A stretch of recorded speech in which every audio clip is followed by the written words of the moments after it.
Yes. Oh, she's ready. Right, club audience? Are you ready? Katya Duft with words in 3, 2, 1. Biggie. Ironically, I have a little bit of laryngitis, so my voice is worse than usual too. How fitting for my theme. Sometimes to initiate changes in your life, things should get worse and then even worse until you hit the rock bottom. I was 9 years old back in Russia attending piano classes for a couple of years with barely any success. I was not interested at all, but being a responsible kid and willing to please my parents, I would go in twice a week, sit through 45 minutes of my teacher calling me slow and stupid and hitting me on the back for slouching. My parents never believed me, thinking I was making excuses in order not to play piano. I would also miss a lot of classes due to constantly getting colds. I think my whole body resisted the torture.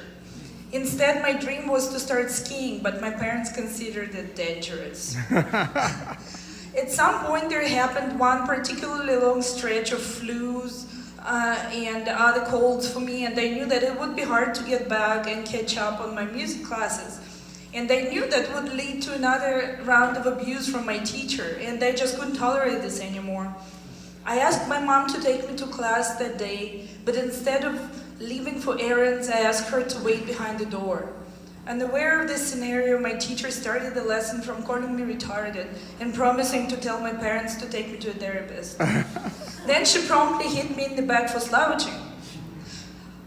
Once seeing all that, my mom barged in like a lioness. "What are you doing to my child?" I was immediately allowed to stop my piano lessons and start sports. Within just a couple months, my health improved so much, I ended up only catching a cold maybe once every 2 years. Unfortunately, that feeling of responsibility and sticking it out until the bitter end followed me into my adult life. Many years later, I was finishing college in Moscow while also working full-time and being in a relationship that was becoming a burden. I was feeling more and more tired each day, but still trying to make sure I had time to see my boyfriend, who was constantly upset with me for spending all my time writing my graduate research.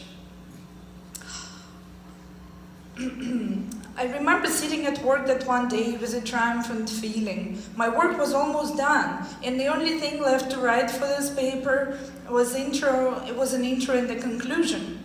Suddenly my phone rang. My guy insistently asked me to come over. I was too tired and promised to see him next day. He didn't like that, and we ended up fighting, as usual. On my way home later after midnight, I was mugged and beaten up. I somehow managed to save my cell phone, but when I called my boyfriend to share the news, I found no support from him. "I told you to stop working and studying so much and just come over instead of traveling late. It's all your fault." And that's how I ended that relationship there and then. That betrayal led to immense relief. I was free. Later on, in my first 2 years in LA, I worked at a private school in West Hollywood. Not surprisingly, the school is in the news right now, in the middle of a college scam scandal.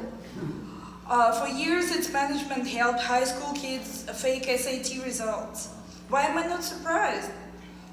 In all the time that I spent at that school, I had no way to discipline my students or make them work.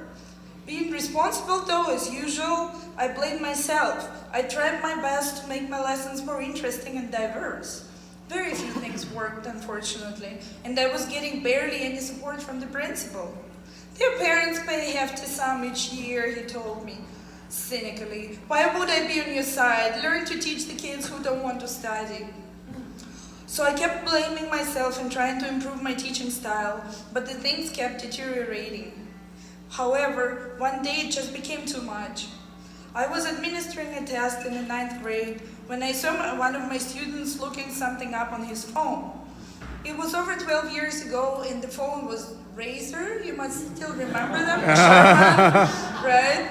I asked him to give it to me and extended my hand. Instead, he just stabbed my palm with his Razor flip phone, leaving a scar, and I started bleeding. I couldn't believe it, so it seemed like a dream to me. So I got up from my chair and walked to the principal's office to complain. You know what he told me? Maybe you shouldn't grab students' phones, he said grumpily. Oh my God, I got up from my chair. It's my last day here then. And you can finish the exam for me, I exclaimed and walked out. Yeah. I never looked back and started a new job later that month. Sometimes for things to get better, things have to get much worse first. If we don't catch these small signals from the universe, one day it gives us a big push, so we could finally understand and change our lives. So believe me when I say that sometimes worse is better. Also, being too responsible is overrated. Thank you. Yeah!